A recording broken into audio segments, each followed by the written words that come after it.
La nouvelle est restée vive. Depuis le week-end dernier, le médecin anesthésiste Haruna Louré, connu pour ses critiques parfois acerbes contre la transition, a été notifié par écrit par l'armée qu'il est réquisitionné pour le front. Cette note divise au sein de l'opinion quand certains applaudissent, d'autres fustigent le gouvernement. Le porte-parole du gouvernement est formel.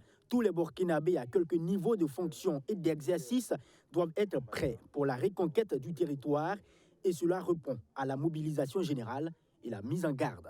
Ça doit être une fierté pour chaque citoyen de pouvoir donc se porter également en première ligne. Ce qui se fait actuellement se fait en parfaite conformité avec la loi. Ça veut dire que n'importe quel citoyen aujourd'hui peut être appelé, et je pense que ça doit être déjà même l'attitude naturelle de chaque citoyen burkinabé de se sentir prêt à pouvoir donc apporter cette contribution-là dans l'œuvre de reconquête de notre territoire. L'autre actualité développée par le porte-parole du gouvernement concerne le déploiement des soldats burkinabés au Niger en soutien au général Tiani et ses hommes qui veulent être attaqués par une force de la CEDEAO. Jean-Emmanuel Ouedraogo l'a confirmé, les troupes burkinabées seront bientôt au Niger et les raisons sont claires, l'Assemblée nationale doit entériner bien avant.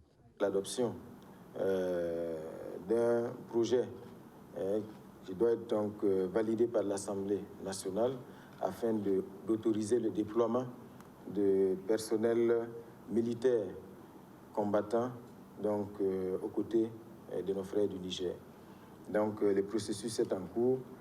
Tout ce que je peux vous dire, c'est qu'au stade actuel, nous travaillons en parfaite intelligence avec les autorités de ce pays frère du Niger, mais aussi du Mali.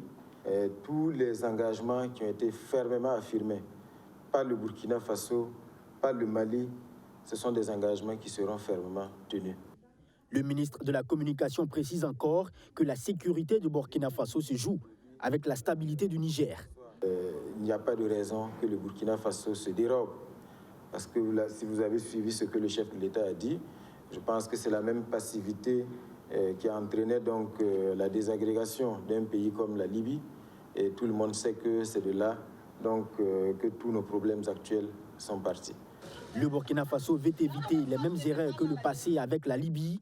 Il ne veut pas être passif face à cette agression en vue de certains pays de la CEDEAO. La position du gouvernement est ferme, ajoute le porte-parole du gouvernement.